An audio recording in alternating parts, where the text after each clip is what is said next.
But basically, somebody in the day surgery department had, called and left a message, and then later lied to me about how my doctor had rescheduled, and I was supposed to be there 4 hours earlier than I actually was. But the surgery itself went great. They came in, found an IV, gave me a shot.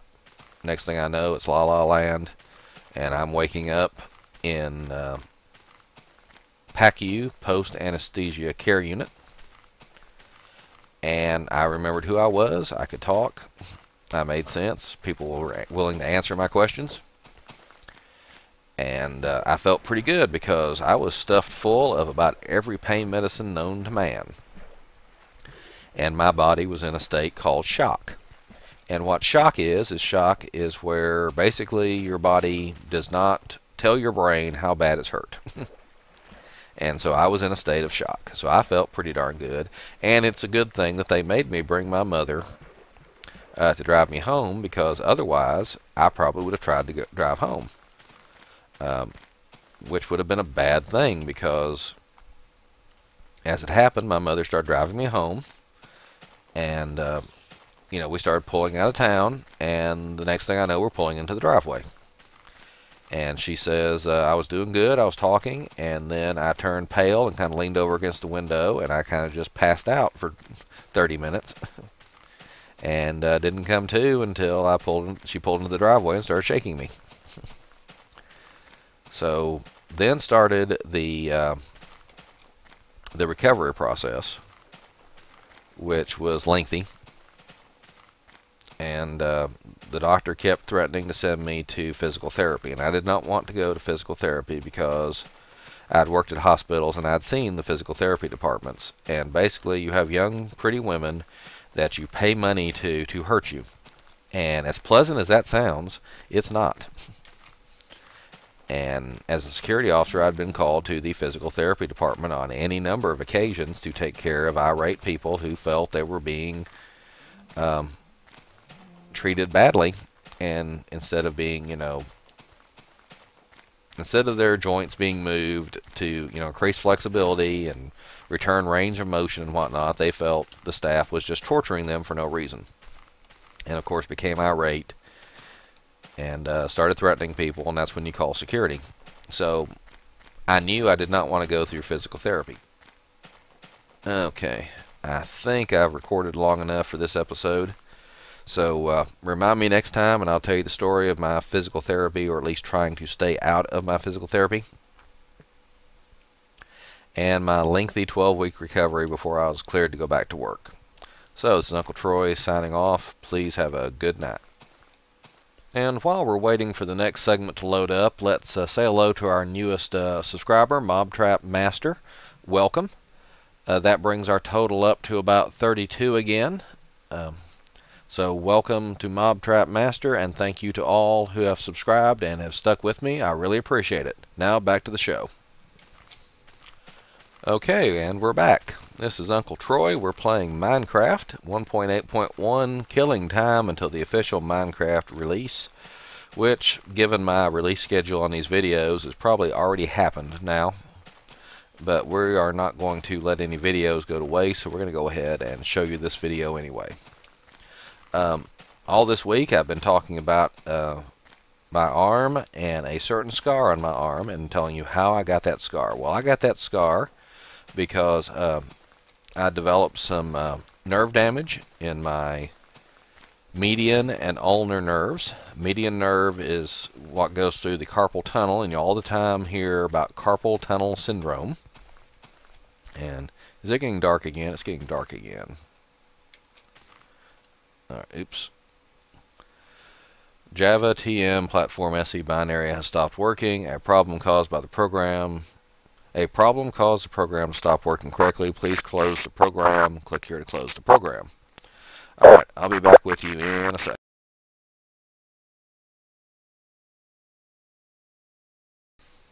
And we're back. And we're inside a tree.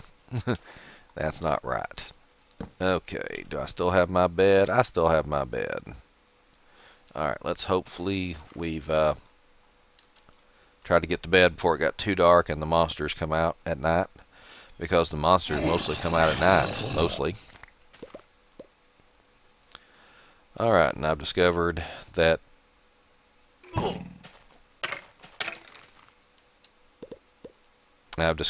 just because you get woke up once doesn't mean you can't sleep through the whole night. But apparently tonight that's what that means. Alright, one more try, and then we're just going to start going overland at night here. Okay, so much for that.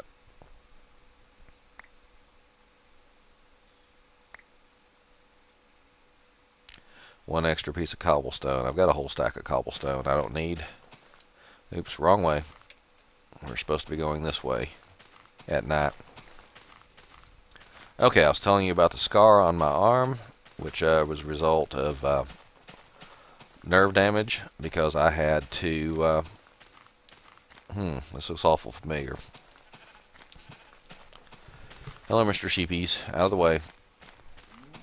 So I had to have some minor surgery. Not even surgery, just a procedure. A little minor thing where they sliced down to the bone, filleted the muscle away, and dug out the nerve and repositioned it so that it was no longer in that little bony channel around the elbow, which is called an ulnar nerve transposition. Hello. Oops, spider. I need to finish you quick because I hear creepers coming. Run, run, run. And Minecraft is not behaving today. They're still back there. I'm getting these little bits of lag, even though I've finished converting the video in the background, and I've... Okay, looks like everybody's lost interest in me. So, continuing our quest away from the Mr. Zombie, away from spawn, and telling the story of the ulnar nerve transposition, which as I said, sounded pretty unpleasant. What do we have here? We have us a ravine. Don't really care for a ravine at this time. So I had the surgery. I didn't die. Big plus there. But it came time to recover, and I did not want to go through physical therapy, because physical therapy appeared to involve people, forcing you to move your arm in ways that it didn't want to move.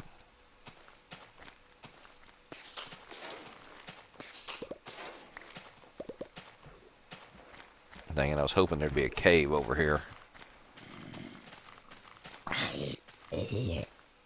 But instead it's just a little open area. However, looks like there's a cave down here. Let's run down here real quick and start exploring, and dangin' frackin' no cave. Okay, so the doctor made me a deal basically that if I could demonstrate a certain range of motion,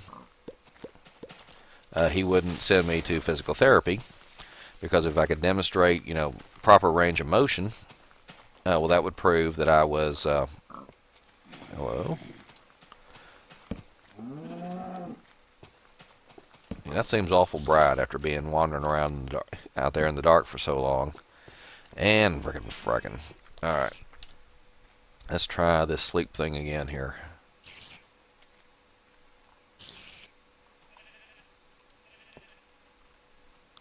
Please let me sleep.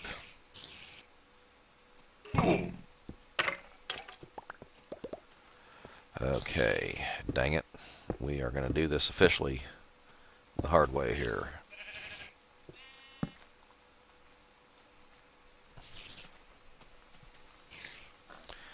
Sleep, sleep. There we go. And we're sleeped. Okay, let's eat some more of this bread here for no reason.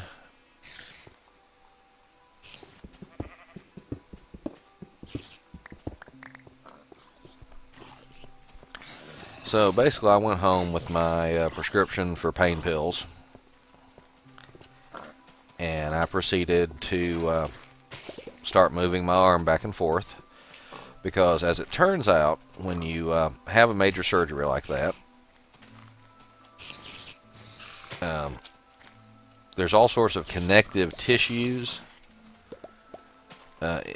deep down in the muscles, and those tissues, if you cut everything apart and then sew it back together, don't always line up correctly. And to properly use the arm after a surgery like that, you have to break and stretch those connective tissues so that they reform in the proper way. And if that sounds painful, yes it is. So basically I would sit there, I would pop a pain pill, and I would turn on the TV, probably the Sci-Fi channel, and I would sit there and very carefully bend my arm back and forth, back and forth, back and forth. Oops, that little patch of grass there freaked me out. I thought that was a creeper waiting for me. And in addition to the elbow joint, and I'd also had the carpal tunnel surgery, so I also had to squeeze and move my hand, which also hurt, because if it wasn't, the deep down in the muscle connective tissues that were being stretched, it was the stitches on the surface that were being stretched, and I really couldn't tell you which one hurt more, because you felt like your arm was going to fly apart at any time, and it was a very, very spooky sensation. But eventually, so here's the other thing. Every week or so I was going back to see my doctor, the hand specialist. And every week or so he would see what I was doing, and he'd have me, bend my arm, he'd have me squeeze his hands, everything, to, show him how much I'd progressed, and he'd say, hum and hum a lot, and write things down, and say, well, I guess we don't have to send you to physical therapy this week. Just keep up the exercises because you're not really progressing at the way I'd like to see. So I'm like, okay, so I'd go home and I'd exercise even harder. And looking back, it's possible that he never intended to send me to physical therapy, and he was just saying that so I would, do my exercises.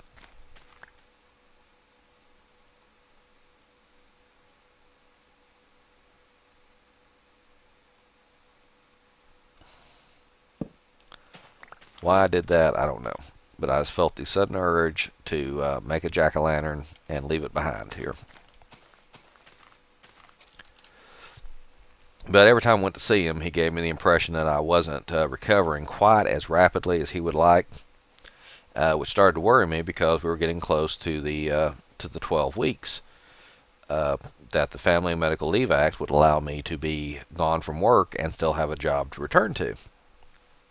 But as it turns out, there at the very end, week 11, he comes in, or I go in to see him, and he checks me out, and he says, well, you're actually doing pretty darn good. I know I've been telling you you're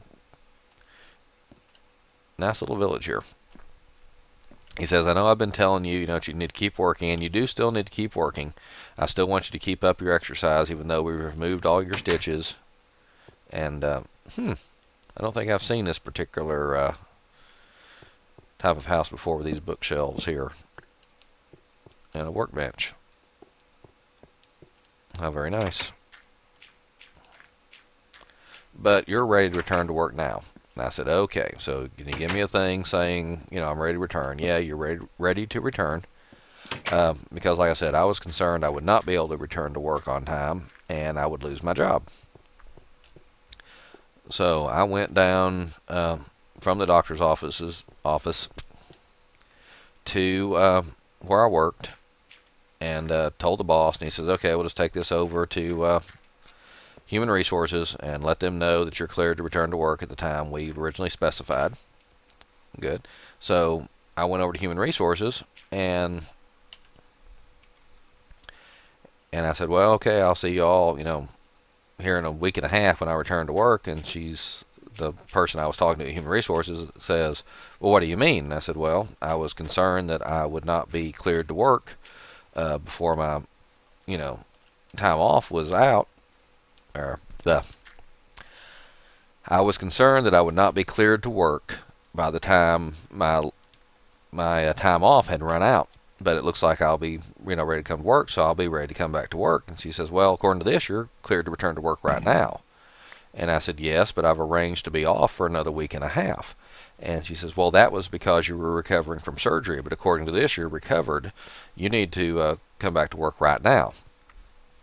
So I went right back across the hall to my boss and said, according to Human Resources, you have to put me back to work right now. In fact, I think she's upset that I'm not wearing my uniform already.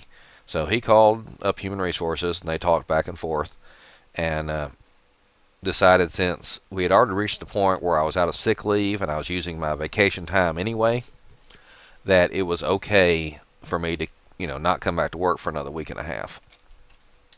So I did finally, I got the rest of my time off. I fully recovered, and now I have complete use of my right arm and hand again. And because I learned that, it's by flexing my arm a certain way when I slept, curling it up under me, laying my hand on my wrist, or laying my head on my wrist as I slept. I'm just admiring the transition here between the swampy biome and the desert biome. There's actually a transition here. The grass gradually changes color, and I'm not sure I'd ever seen that before. I always thought it was just a solid line. So that actually looks pretty nice. And there's like one little tuft of dead grass out here, and this, that looks nice. So anyway, that's the story of Uncle Troy and how I have this scar on my arm, and how I, basically learned to greatly dislike, when I was a kid, I hated surgery, and I still hate surgery. And that has not changed at all. Okay, I've completely lost track of how long I've recorded for this session, so this episode might be 2 or 3. But hopefully this will be enough episodes to get us through to the official release of Minecraft. And so the next video you see, or perhaps you'll even have seen one before if I put in a sneak preview, but the next video you see will be of the official release of Minecraft. And in the meantime, this is Uncle Troy signing off. Please have a good night.